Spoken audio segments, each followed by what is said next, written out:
The first thing Rachel Carter felt was disbelief. Not the sharp kind that came with market crashes or betrayal in boardrooms, but a quieter, more humiliating disbelief that settled deep in her chest. Manhattan's most exclusive restaurant, New Year's Eve, crystal chandeliers, a waiting list longer than most private jet manifests, and the words she heard at the host stand were the one thing she had never prepared for in her entire life. No tables available. Rachel Carter could buy companies before breakfast. She could buy the building she was standing in, the street outside, the view beyond it. She could buy silence in rooms full of powerful men and make them lean forward when she spoke. But she could not buy a seat at Lemon O'Shante tonight. She stood there, coat folded neatly over her arm, listening to the hum of celebration behind her. Champagne glasses clinked, laughter burst and softened, and rose again. Children's voices rang out, counting imaginary countdowns long before midnight. This wasn't the noise of ambition or competition. This was the sound of belonging. And she wasn't part of it. Tonight was supposed to be different. That was why this stung so badly. Rachel had left her assistant at home. No driver, no security, no entourage. She hadn't made a reservation weeks in advance because she didn't want to think that far ahead. For once, she wanted to walk into something unplanned and be welcomed anyway. She wanted to sit alone by choice, not obligation, and feel like a woman instead of a title. The host smiled politely, the way people smiled when they assumed she'd be fine. He suggested the bar, but his eyes told the truth. Nothing would open up. The night was full. The restaurant glowed around her like a locked jewelry box. She nodded, thanked him, and turned toward the door before she could do the thing she always did. Before she could offer money and turn discomfort into leverage. As she walked, every step felt heavier than the last. She passed tables filled with families leaning close, couples brushing knees, grandparents wiping crumbs from small hands.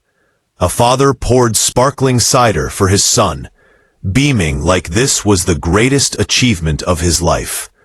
A woman rested her head on her partner's shoulder, content in a way no accolade could buy. Rachel had built an empire, but she couldn't build this. Cold air slipped in as she reached the door. Outside, the city glittered, loud and expectant, preparing to welcome a new year. Fireworks would soon paint the sky. She knew how this night would end if she left now. Scotch in her apartment, lights off, watching celebration from a distance, telling herself it was fine. She had chosen this life. She had traded closeness for control, and control had never let her down. Then she heard a child's voice. It wasn't loud, but it was clear, curious, unfiltered, the kind of voice that didn't know yet how to ignore other people's sadness. Rachel turned without thinking. A little girl stood on a chair near the center of the restaurant, dark curls held back with a glittery clip. She was staring straight at Rachel, like she was trying to understand something that didn't make sense. The girl tugged on the sleeve of the man beside her. He leaned down, listening, then followed her gaze across the room. He saw Rachel, really saw her. She expected confusion, or the quick look away people gave when they didn't know how to categorize someone. Instead, his expression softened. He glanced at the empty chair across from him, hesitated, then, almost shyly, he raised his hand and waved. It was the smallest gesture, awkward, unpolished. A hand lifted and dropped again like it wasn't sure it had permission to be there. But it cracked something wide open inside her. The girl waved too, both arms this time, grinning like Rachel was someone she had been hoping would show up. Rachel froze. People didn't invite her. People requested her, negotiated with her, positioned themselves around her. This was different. This was an invitation with no expectation attached, offered by someone who didn't know her name or her net worth. Her first instinct was to leave, to protect herself, to walk away with dignity and pretend she didn't need this. Accepting meant admitting she was lonely. It meant sitting somewhere she didn't control. Her hand slipped off the door handle. Her feet turned back toward the room. She walked past the host, past curious glances, through the low buzz of conversation that bent and reshaped itself around her. The man stood when she reached the table. Not formally, not performatively, just naturally. He gestured to the chair and said they had an extra seat if she wanted it. Rachel sat. The girl introduced herself immediately, words tumbling out, like she'd been waiting all night to use them. Sophia, 7 3/4. She liked unicorns and science and macaroni and cheese, in that order. Rachel answered softly, almost unsure of her own voice. She realized she didn't know how to exist in a moment that wasn't transactional. The man's name was Carlos Brooks. He didn't explain why he had waved her over. He didn't apologize or make a joke. He simply welcomed her and asked if she'd eaten. When she said no, he flagged down a waiter like this was the most normal thing in the world. Rachel sat stiffly at first, coat still on the chair, hands folded like she might need to leave at any moment. But Sophia refused to let the moment stay stiff. She asked questions with fearless honesty. Was Rachel alone? Did she like the restaurant? Did she have kids? The answers came out quietly. No kids. Yes, alone. Carlos listened, steady and calm, letting silence breathe instead of rushing to fill it. Rachel didn't know why that mattered, but it did. As food arrived and conversation unfolded, something inside Rachel began to loosen. Sophia talked about school, about wanting a dog, about inventing healthy cakes that tasted like dessert. Carlos watched his daughter with a tenderness that made Rachel look away for a moment, unsure why her eyes burned. When Sophia went to the restroom, the table fell quiet. Carlos spoke then, sharing pieces of his life without drama.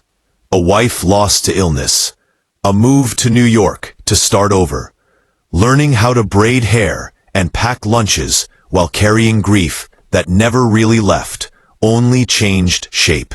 He didn't ask for sympathy. He didn't need it. Rachel listened, truly listened.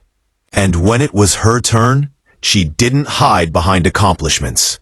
She admitted what she rarely said out loud, that she had built something extraordinary and forgotten to build anything else, that she had chased success so fiercely that she didn't notice when the people quietly drifted away. Carlos understood. He said loneliness could exist even in a full room, even in a life that looked perfect from the outside. The words hit her harder than any criticism she'd ever faced. Sophia came back, full of energy, and the night moved forward again. Dessert arrived. Laughter grew louder. The countdown crept closer. Rachel excused herself to the restroom and stared at her reflection, suddenly aware that something irreversible had shifted. When she returned, Carlos was helping Sophia into her coat. Midnight was approaching. They stood together near the window as the city began to erupt with color and sound. Fireworks bloomed over Manhattan, painting the sky in gold and violet. Sophia reached for Rachel's hand without asking. Rachel let her. As the crowd counted down, voices rising together, Rachel felt something she hadn't felt in years. Not victory, not control, connection. Real and fragile and terrifying. When the clock struck midnight, the room erupted. Cheers, hugs, kisses. Sophia hugged her dad tightly, then wrapped her arms around Rachel's waist like it was the most natural thing in the world. Rachel laughed, a real laugh, surprised by how easily it came. Later, outside in the cold, they said goodbye. Carlos thanked her for joining them. Sophia insisted they exchange numbers so they could have cake again someday. Rachel smiled and agreed. Walking home alone, Rachel realized something profound. That one small gesture, one hesitant wave, had changed everything. It reminded her that life wasn't meant to be won. It was meant to be shared. That success meant nothing if you had no one to sit beside you when the world celebrated. That night didn't fix her life, but it redirected it. And maybe that's all it takes. One moment, one invitation, one choice to sit down instead of walking away. If this story touched you, let it be a reminder. No matter how powerful, successful, or independent you become, your heart still needs connection. And sometimes the smallest gestures carry the greatest transformations.